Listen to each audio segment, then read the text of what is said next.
El comandante Julio Becerra y la suboficial superior Cecilia Garzón fueron dos principales actores en la captura de Abimael Guzmán hace 25 años, un 12 de septiembre de 1992 en la calle Los Sauces, en Surquillo, ¿no? Ellos fueron los primeros, en realidad, en tomar acción, de tal forma que devino en la captura de este cabecilla senderista. Ellos tenían sus seudónimos, nombres con los cuales se les identificaba dentro de este operativo denominado Victoria, Gaviota y Ardilla, y están con nosotros, además de ser reconocidos ahora como héroes defensores de nuestra democracia. Gracias por acompañarnos esta mañana aquí en TV Perú, gracias por estar con nosotros. Gracias por la visita. Gracias a ustedes por invitarnos. En principio, llama mucho la atención porque se entendía que ustedes no se llevaban bien cuando se da este operativo, ¿no? Cuéntanos un poquito, por favor, Cecilia, al respecto. No nos llevamos bien, pero en la época pues del trabajo, ¿no? Más es en el trabajo. ¿Por qué? Porque nuestro trabajo era constantemente, era todos los días, hasta anochecer, era tardísimo, llegábamos, entonces salíamos temprano y llegábamos tarde. Y nosotros teníamos una radio, una Motorola, donde nos comunicábamos, pero como es tanto el movimiento que habíamos tenido, entonces teníamos que, el primer momento, ya cuando habíamos terminado, ya hemos acostado al terrorista, había llegado a su casa, entonces ya habíamos dejado en su sitio, entonces nos íbamos a la base y cargábamos las baterías de la radio. Entonces, ¿qué pasaba? Que teníamos que estar por lo menos una hora para cargar la batería. Entonces, yo cuando llegaba veía una batería cargada ya, y coincidía que era de Ardilla la batería. Entonces yo, por salir rápido para irme a mi casa, porque realmente estábamos cansados de haber caminado tanto, entonces yo me agarraba la batería de él. Y entonces él preguntaba, ¿quién agarró mi batería? Porque él ya estaba antes en la base. Entonces esto decía que era Gaviota, y a veces dice, igualito él agarraba la batería. Lo mismo. Y así, ahí fue un poco la antipatía que sentíamos, pues por una batería para... Claro, porque era por parte del trabajo, porque la verdad que todos queríamos llegar rápido, todavía, pero era difícil porque las baterías se tenían que cargar, para el día siguiente sería a las 4 o 5 de la mañana para ir a trabajar. Y cuando se les designa en el operativo, estar allí en la bodega juntos, ¿cómo lo tomaron? Bueno, en realidad ya con mucha anticipación ya formé parte de mi equipo de vigilancia. Entonces no ha sido únicamente para esa oportunidad, es así de que entablamos a raíz de los inconvenientes, por llamarlo de una forma, que nos teníamos antes. En algunas operaciones anteriores ya empezamos a congeniar, ¿no? Y es así que esta relación amorosa surgió en Villa El Salvador, tal es así que por la radio nos molestaban, Ardilla, todo comenzó en Villa, me decían, y es así como empezaba entonces ya eran pareja cuando se da el operativo. Sí, ya éramos pareja, ¿no? Entonces estos besos que se tuvieron que dar, y esta relación no era tan, digamos, tan fingida, era una relación de pareja. Eran reales, ¿no? Para entonces yo era un oficial de reciente egreso, era bastante joven, al igual que ella, y a veces nosotros bordeamos alrededor de los 24 o 23 años ambos. Nosotros hemos recolectado algunas imágenes de aquella época y quisiera que, por favor, no sé si las podemos mostrar en algún momento, y efectivamente 25 años atrás ustedes eran muy jóvenes, ¿no? Y nos mantenemos jóvenes. Esta fotografía es una foto ya actual, esta también es una foto de hace unos días. De hace algunos días, ¿no? Cuando han vuelto a ir a... Pero esta es la foto de la boda. Es de nuestra boda religiosa. Religiosa. ¿Y la boda se dio cuánto tiempo después del operativo? Nos casamos 6 meses después, civil, en la municipalidad de Miraflores, y la religiosa fue ya casi 10 años después. 8 años después. Perfecto. Entonces, hay una fotografía, yo quisiera, no sé si tenemos, hay una imagen donde están jóvenes, creo que están en el Cusco, haciendo una visita, que es, digamos, la imagen que más refleja, ¿no?, el aspecto que ustedes tenían en ese entonces, cuando se hace el operativo, ¿no? Fue difícil, en realidad. Ahí está, esta es una de las imágenes en donde se les muestra, si la podemos mostrar en pantalla completa, por favor, ahí está. Digamos, la anterior, por favor. Este es el aspecto que tenían ustedes en el momento del del operativo, ¿no? Así es. Así es. Así es. No solamente habían estado ustedes en la bodega como pareja, sino que además antes también habían desarrollado otro tipo de trabajos encubiertos, ¿no? Lógico. Claro, es que todos trabajamos encubiertos.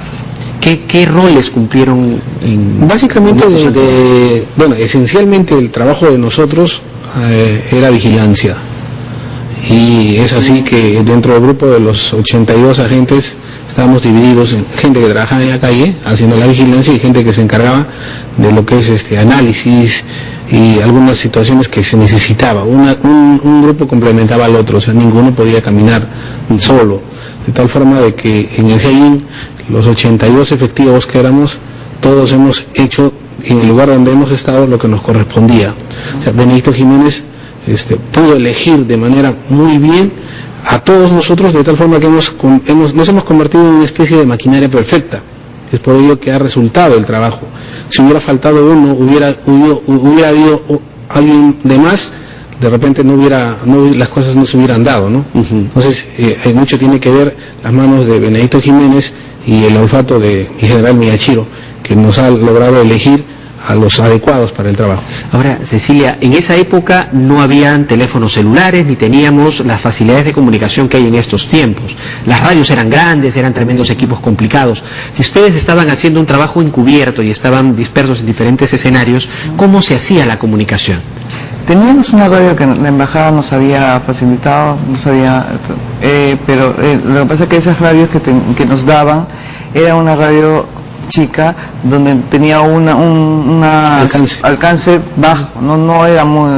No tenía mucha cobertura, mucha distancia. Entonces era un poquito difícil, pero sí lo bueno de esas radios tenían como un frejolito que era bien... Un audífono inalámbrico. Como el que, por ejemplo, utilizan las personas que tienen problemas de... No tanto así, solamente es una cosa con un frejolito nada más, pero es que los que usan los sordos es más grande. Más grande, ¿no? Ese es algo que no se nota. Entonces, con esto hemos pasado desapercibido. Entonces, ¿qué nos dan? A nosotros las mujeres nos dieron una cartera, ¿ya? Donde el micrófono tenía lo que era la parte del asa, ahí estaban los cordones y donde había un botón donde podíamos nosotros hablar.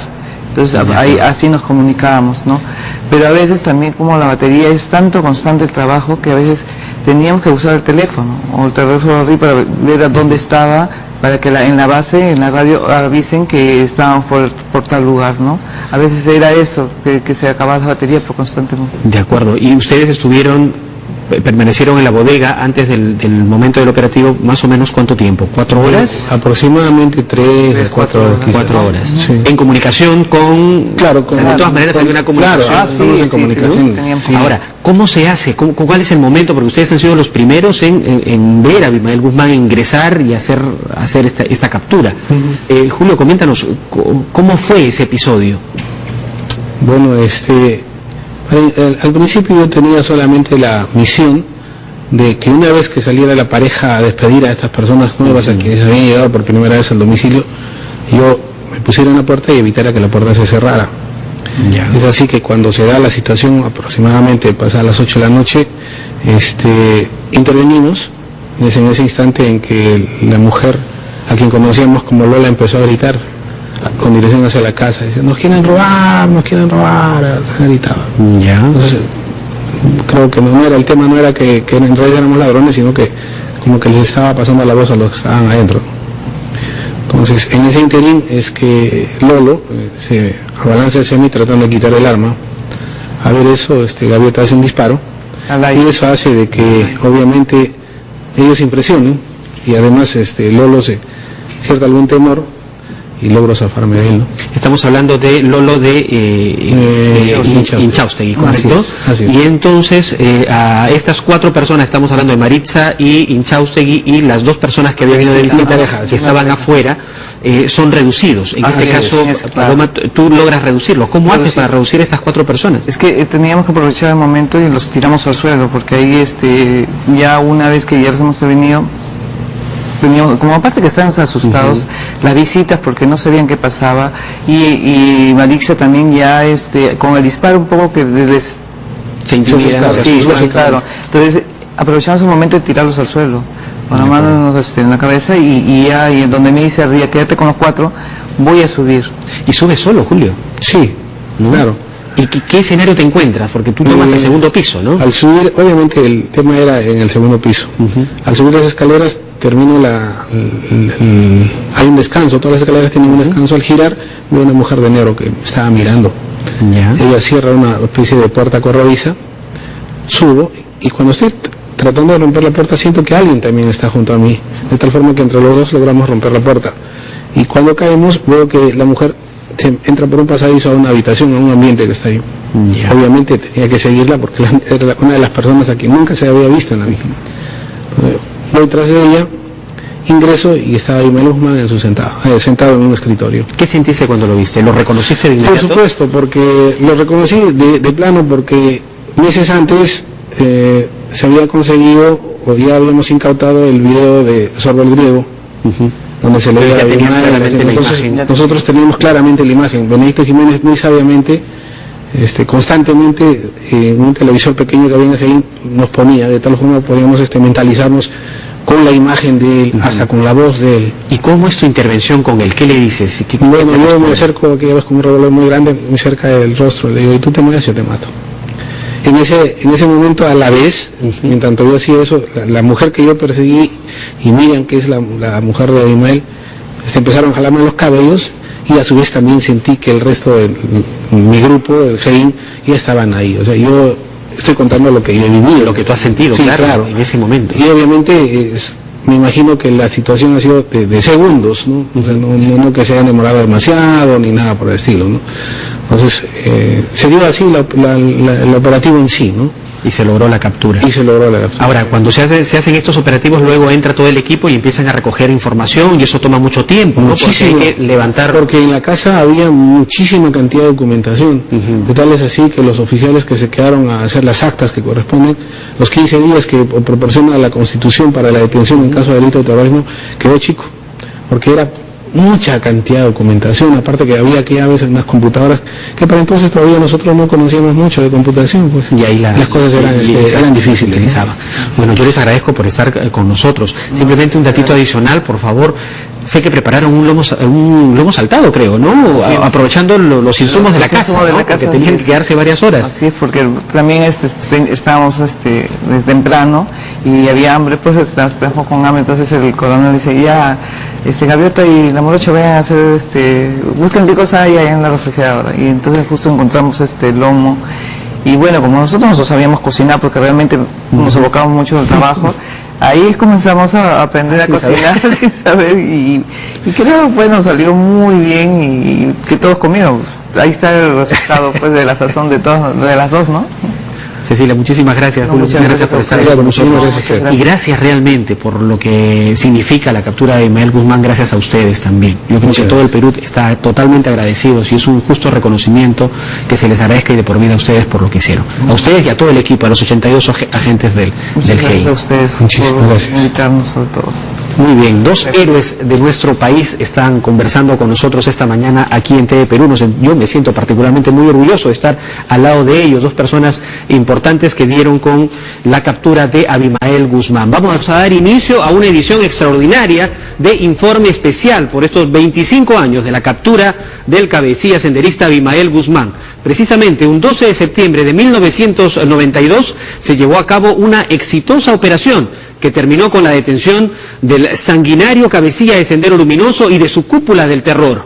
Así se daba un duro golpe mortal a esta agrupación responsable de la muerte de miles de peruanos, miles de inocentes que sufrieron las consecuencias de estos actos demenciales de esta organización terrorista. Hoy en Informe Especial hacemos un recuento de los principales atentados que perpetró Sendero Luminoso, pero también cómo se gestó una de las operaciones más eficaces para librarnos del infierno que significó Sendero Luminoso. Ronnie Mellán tiene el informe. Vamos con él.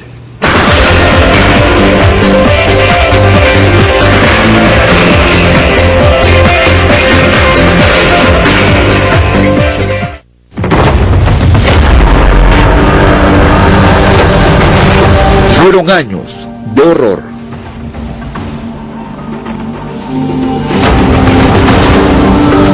Años en los que Sendero Luminoso sembró el terror en el país, causando la muerte y sufrimiento de miles de peruanos. Crímenes cometidos bajo el pensamiento Gonzalo.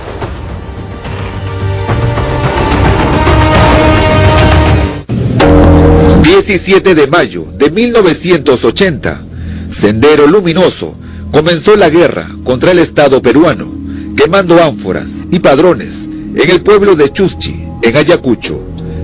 Desde ese momento, las muertes no pararon.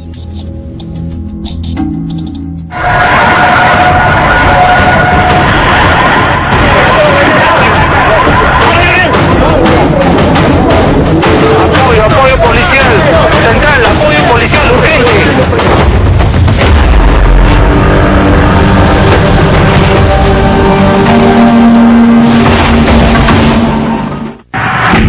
A vísperas de las elecciones presidenciales de 1980, cuando el país se preparaba para retornar a la democracia luego de 12 años de régimen militar, la madrugada del 17 de mayo, Sendero Luminoso inició la lucha armada contra el Estado peruano, quemó las ánforas y las cédulas de votación en el pueblo ayacuchano de Chuschi. Se iniciaba así 12 años de terror que terminó con la vida de miles de peruanos. El 3 de abril de 1983, una columna senderista ingresó al pueblo de Santiago de Lucanamarca, en Ayacucho, donde con el pretexto de imponer una sanción ejemplar a la población que consideraba rebelde, mataron a 69 personas. De los asesinados, 18 eran niños, 11 mujeres, algunas de ellas embarazadas. Habían matado con hacha, con cuchillo, después habían echado agua caliente. Esta fue la primera masacre de Sendero Luminoso a una comunidad campesina. Este sangriento episodio fue reconocido por el propio Abimael Guzmán como un espeluznante acto de venganza, ajeno a cualquier ideología. Cuando le preguntaron a Abimael qué había pasado en eso, ¿no? Dijo que había sido un error táctico. Pero la muerte de 63 y tantas personas no se define por error táctico, ¿no? Eso es mentira. Eso lo mandó matar él. Los senderistas iniciaron el ataque en las zonas de Yanacolpa, Atajara, Yacua, Huila Cruz, culminando en el pueblo de Lucanamarca, provincia de Huancazancos, en Ayacucho. Sendero quería dar un escarmiento al pueblo por la muerte de un senderista, Olegario Curito May, ocurrido pocos días antes.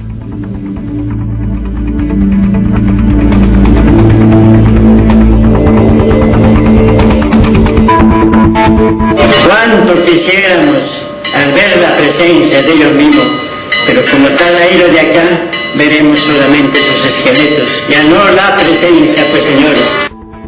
No hubo contemplaciones para nadie, e incluso embarazadas, ancianas y enfermos.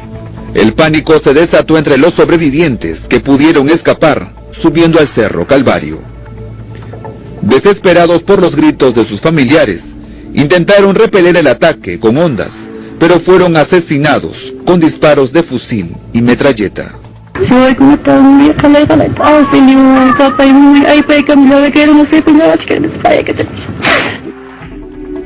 El alcalde de ese entonces, Gualberto Tacas, se salvó de morir en la masacre. Prácticamente volvió a nacer.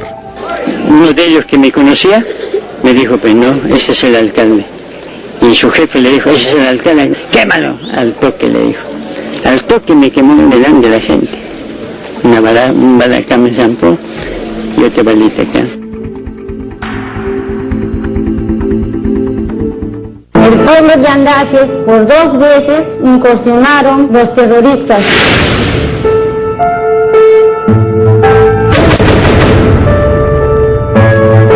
En la primera matanza de 1988.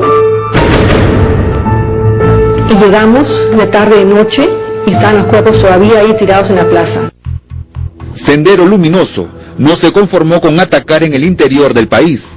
Poco a poco fue llegando a la capital.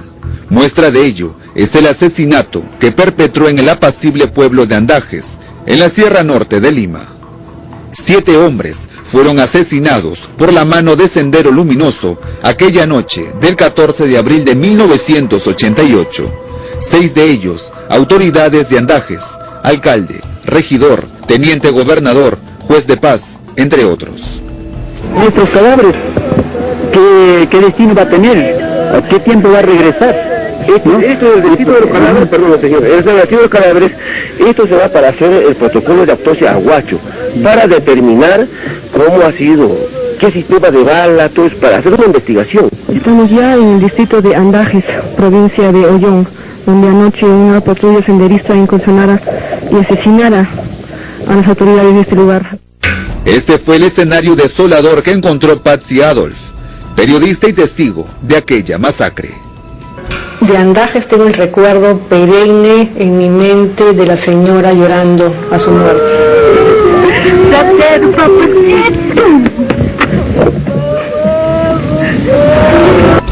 Desgarradores lamentos de madres e hijos al pie de sus seres queridos. Sin duda, un doloroso suceso imposible de olvidar. Le preguntaba a una persona que estaba al costado, ¿qué dice? Porque hablaba en quechua. Y dice que decía, le agarraba el pececito a su marido, le decía, levántate papito, levántate, levántate. Y lloraba y se tiraba. Cada uno de ellos, líderes que valientemente hicieron caso omiso a las amenazas senderistas y les negaron su apoyo. Esa era una zona que estaba medio liberada, o sea, no había policía, no, era alejada. Y Sendero iba todo el tiempo y me contaban que amenazaban, con que iban a ir a matar, iban a ir a llevarse a los chicos, a los jóvenes, para reclutarlos. Y empezaron a llegar y como las autoridades no hacían caso a nada de eso, llegaron una noche, como 50, los reunieron a todos en la plaza, juicio popular y abajo a todos. Esa misma noche, los discípulos de Abimael Guzmán terminaron dinamitando el municipio. ¿Cuántos eran los terroristas? No se le puede dar el número exacto, porque en primer lugar ingresó, si no me equivoco, como 2 o 3. A continuación aparecieron más. Abiertamos la puerta, cuando abrieron más, había bastante aquí como que estuvieran en una asamblea. Eran fusiles. 2 armamentos que tenía cada persona. Una pistola y un fusil, escopeta, todo. Haber pasado por muerto le permitió salvarse y poder contar lo sucedido. Después de habernos interrogado en todo sentido, ya ha venido la sentencia, usted por acá, usted por allá, entonces nos dimos cuenta de que ya todos estamos ya al camino a la muerte. Ustedes ahorita renuncian, entregan el sello, lo hemos entregado, nos ha destituido de los cargos. 4 años después, bajo la misma consigna de que en este pueblo no hayan autoridades, Sendero Luminoso volvió a Andajes. Esta vez, 5 fueron victimados. Soy uno de las víctimas, viuda desunida. En 1992, Edila Cornejo recuerda ante la Comisión de la Verdad y Reconciliación los momentos de horror que le tocó vivir. Las horas previas y los instantes posteriores a la muerte de su esposo. Marcho entonces al centro cívico. Ya, sí, voy a marchar. Marché con mi esposo. Allí me dio un codazo con su arma. Me dijo, ¿sabes qué, señora? Usted te separa. No puede separarme de mi esposa. A golpes me separaron. Una práctica común dentro de la ideología senderista era justificar su sangriento accionar, convocando a los llamados juicios populares, donde bajo la apariencia de hacer justicia, finalmente llevaban a cabo sus objetivos. En Andajes, el esposo de Edila Cornejo y otras 4 personas fueron sometidas a esta práctica. ¿Qué les dijo, señores?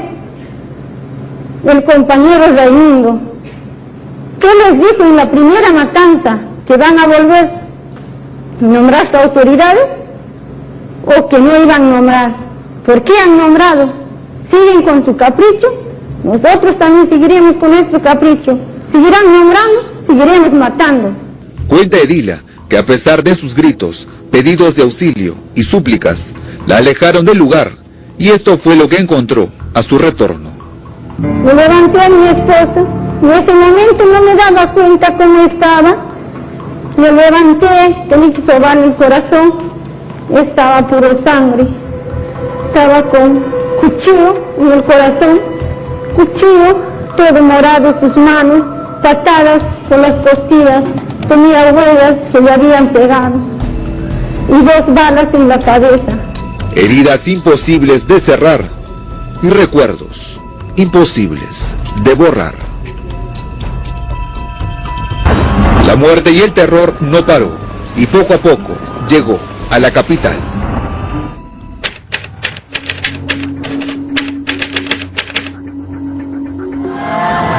En el mes de junio, mientras el presidente de la República, Fernando Belaúnde, recibía al presidente de Argentina, Raúl Alfonsín, en Palacio de Gobierno, en Lima se produjo un apagón y se desató una balacera.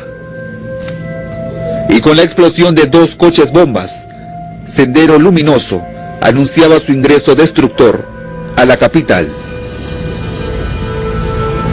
La vida de los limeños no volvería a ser la misma en muchos años tras este atentado. El grupo conquistaría por primera vez los titulares, no solo de la prensa nacional, sino internacional.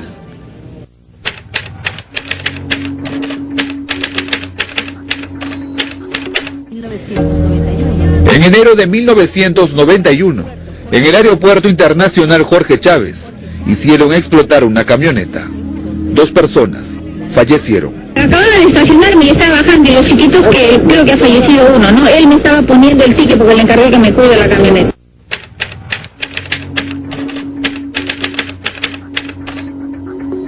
El 15 de febrero de 1992, Sendero Luminoso asesinó cruelmente a María Elena Moyano, lideresa del distrito de Villa El Salvador. A sus 33 años, acababan con su vida en presencia de sus hijos de 10 y 11 años. No conformes con asesinarla, dinamitaron su cuerpo. Que no vamos a terminar con nuestra lucha frente al terror, compañeras. Que nosotras apostamos a la vida, y aquellos que quieran presentar sus propuestas, compañeras, de carácter político, que las presenten, que discutan, que debatan, compañeras, pero que no amenacen dirigentes. El crimen ocurrió luego que fuera nominada como personalidad del año por su valiente crítica a los actos cometidos por Sendero Luminoso y a su valiente cruzada contra el asesinato de miembros del movimiento feminista peruano. Envíame a mis hijos, envíame vivos 100, el día que yo me muera y me lleven a enterrar, saldré de mi sepultura y por mi vida lucharé.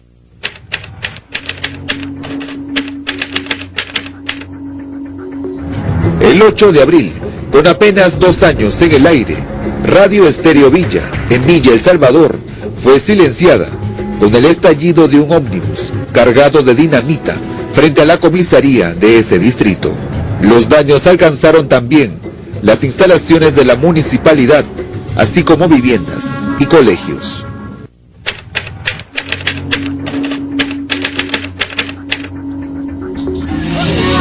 Lima se estremeció la noche del 5 de junio de ese año, al estallar un camión con 600 kilos de dinamita y anfo en el Canal 2. Entre los escombros, los sobrevivientes Ricardo Müller y Justo Linares, responsables del noticiero 90 Segundos. Se me dio algo extraño, por esa cosa del destino, y a mí no me pasó nada.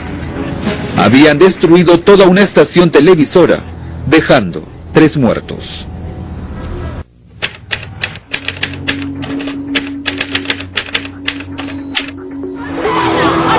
Probablemente, el atentado en la calle Tarata en Miraflores, ocurrido la noche del 16 de julio de 1992, fue el golpe más fuerte que soportó la capital, pues se trataba de uno de los distritos emblemáticos de ese entonces y considerado por Sendero Luminoso el de la clase más acomodada.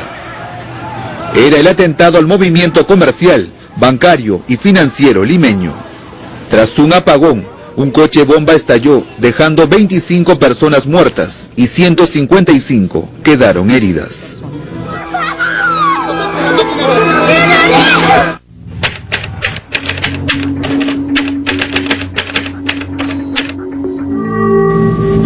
Finalmente, el líder que tuvo aterrorizado a todo un país, Abimael Guzmán, el máximo líder del grupo terrorista Sendero Luminoso, junto a todos sus cabecillas, fue capturado el 12 de septiembre de 1992. Esta acción fue considerada como la captura del siglo. El éxito de esta operación se debió a un esforzado trabajo de inteligencia de los integrantes del GEIN, que realizaron seguimientos y estudios a los cabecillas terroristas. La Operación Victoria, como denominaron a la captura, sirvió para desarticular a este demencial grupo terrorista y terminar con un terrible periodo de violencia. La Comisión de la Verdad y Reconciliación estima que aproximadamente 69.000 personas murieron en el conflicto armado interno. Pero ¿cómo se realizó la Operación Victoria? Tras la pausa, conozca el trabajo que realizó el Grupo Especial de Inteligencia GEIN, cuáles fueron las estrategias para lograr la captura del máximo líder del grupo terrorista, Abimael Guzmán, y detalles del operativo que puso fin a una etapa de muerte y sufrimiento en el Perú. En esta segunda parte de Informe Especial vamos a conocer cómo se gestó y se llevó a cabo Victoria, la operación que terminó con la captura de Abimael Guzmán y su cúpula senderista. También, cuáles fueron las pistas clave que llevaron a los agentes del Grupo Especial del GEIN a la guarida donde se escondía este sanguinario delincuente y sus secuaces.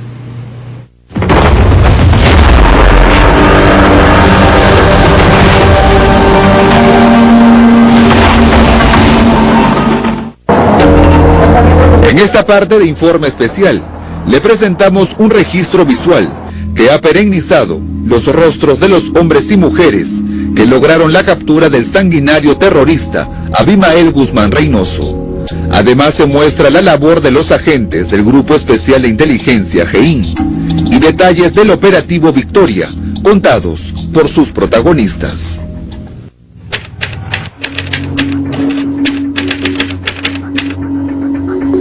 Porque quiere potenciar y dinamizar esta inteligencia que está contribuyendo a que se desarrollen acciones efectivas y eficaces al servicio de nuestra querida patria peruana, con el fin de eliminar el mal que representa el terrorismo. Con la bendición del padre Loli, capellán de la Policía Nacional, se inauguraba el nuevo local del GEIN. La cinta registra la fecha, 9 de agosto de 1991. Con su cabellera característica, el coronel en ese entonces, Benedicto Jiménez, preside la ceremonia. En la reunión también están el general Antonio Quetín Vidal y Marco Miyashiro. Luego de las agotadoras jornadas de trabajo, los agentes se relajan en esta reunión privada. Todos celebraban porque al fin se tenían ambientes adecuados para las labores de inteligencia. El general, hoy en retiro, Carlos Morán, también miembro del GEIN, recuerda con claridad aquel día. Experimentado hombre de inteligencia, Morán hace memoria para contarnos detalles del trabajo de sus colegas, como el que protagonizaron el entonces teniente Guillermo Bonilla y José Gil, aquí perennizados en las oficinas del GEIN. Ambos desobedecieron la orden de su entonces jefe, Benedicto Jiménez, de dejar de vigilar la casa, donde meses después encontrarían a Abimael Guzmán. Recuerda con especial sentimiento a Gaviota, Cristal y Rubí, las tres únicas agentes femeninas con las que contaba el Grupo Especial de Inteligencia. Siempre tuvimos tres damas policías que nos acompañaron desde la fundación hasta el último. Ellas estuvieron presentes siempre, que fueron las tres reinas del GEIN. Y fue precisamente Gaviota, una de las reinas, quien entre seguimientos y reglajes bajó la guardia, pero solo ante uno de sus colegas, Julio Becerra, conocido como Ardilla. Entre vigilancia y seguimiento se conocieron, se enamoraron y se casaron después, ¿no? Fue esta pareja que, dejando el amor de lado, logró ingresar a la casa de Surquillo, reduciendo a Maritza Garrido Leca y a Carlos Inchaustegui, dando inicio a la Operación Victoria. A continuación conozca cómo funcionaba el Grupo Especial de Inteligencia.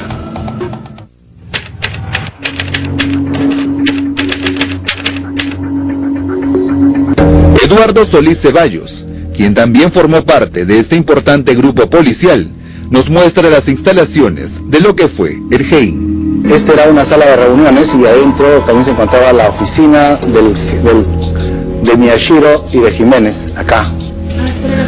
Sí, la principal. Aquí era una parte amplia donde nosotros nos reuníamos todos para planificar el trabajo del día siguiente. Ha pasado parte de su vida en estas oficinas. Los ambientes los conoce a la perfección y los recuerda con nostalgia, pero se siente orgulloso porque se logró pacificar al Perú. Aquí se analizaba toda la documentación que iba incautada a los elementos terroristas. Se recordará que la vía personal del GEIN que recogía la basura, etcétera, de la casa donde vivió Guzmán. Todo eso lo traían en paquetes y acá se abría y acá se lograba analizar, se analizaba y se hacía la comparación y determinábamos quién o quiénes podrían estar dentro de ese ambiente. Ahí determinamos que efectivamente Abimael estaba en ese ambiente porque encontramos muchas cosas, ¿no? Por ejemplo, encontramos los chisguetes de psoriasis, que eran las pomadas, encontramos inclusive algunos manuscritos, que era la letra de Abimael Guzmán. Víctor Boza Cachay era uno de los analistas, experto además en camuflaje para el seguimiento de terroristas. Uno de los trabajos era de camuflaje. ¿Cuál era entonces? Disfrazarme de repente de policía particular para poder vigilar los inmuebles o otros lugares específicos. Este es el mismo pasillo que aparece en el video de 1991, que ha sido desempolvado de los archivos del GEIN. Estratégico lugar para agentes que marcaron un hito en la historia de nuestro país. Acá se inicia la operativa Victoria. Todo esto son los ambientes del GEIN. Es acá donde se planificó, es acá donde se hizo las estrategias, es acá donde se planificó la operación Victoria para luego lograr la captura de Abimael.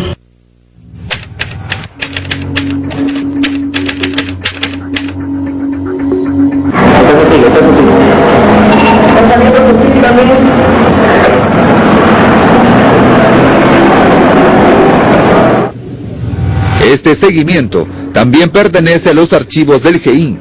Sotil era el sobrenombre con el que los agentes de inteligencia habían bautizado a Luis Arana Franco, encargado del apoyo económico y logístico de Sendero Luminoso. Este personaje fue quien los condujo hasta una pareja cuya fisionomía nada tenía que ver con los senderistas y que eran los celosos guardianes del hombre más buscado del país. Más aún cuando en ese muelle funcionaba una escuela de danza para niñas. Y además, Marisa Garrido Leca, como bailarina, no hay nada que objetarle, es una profesional en ese arte. Fachada que en algún momento los hizo dudar. Sin embargo, la persistencia de dos de los agentes hizo que no se pierda de vista este importante objetivo. Eran las 7:30 de la noche del 12 de septiembre de 1992. Cuando la orden de ingreso a la vivienda de Surquillo fue dada.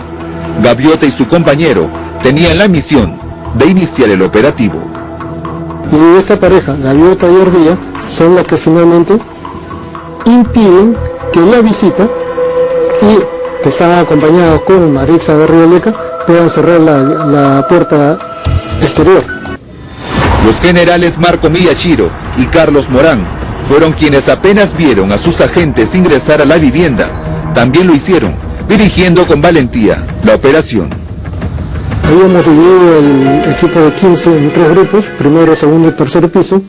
A mí me toca el segundo piso, y cuando estoy llegando al segundo piso, observo que una mujer me trata de cerrar la mampara con la cual se cubría el acceso a la segunda planta.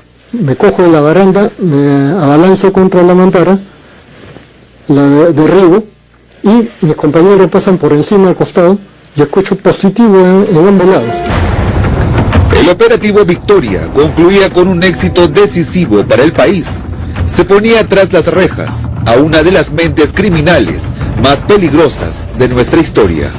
Considero que a través de esta captura se inició el proceso de pacificación del país. Abimael Guzmán Reynoso, cabecilla de la agrupación terrorista Sendero Luminoso, era por fin capturado. Es así que el 13 de octubre del 2006, Abimael Guzmán y Elena Iparraguirre fueron sentenciados a cadena perpetua. Miles de peruanos que vivieron esta época de sangre y terror esperan que esta historia nunca más se repita.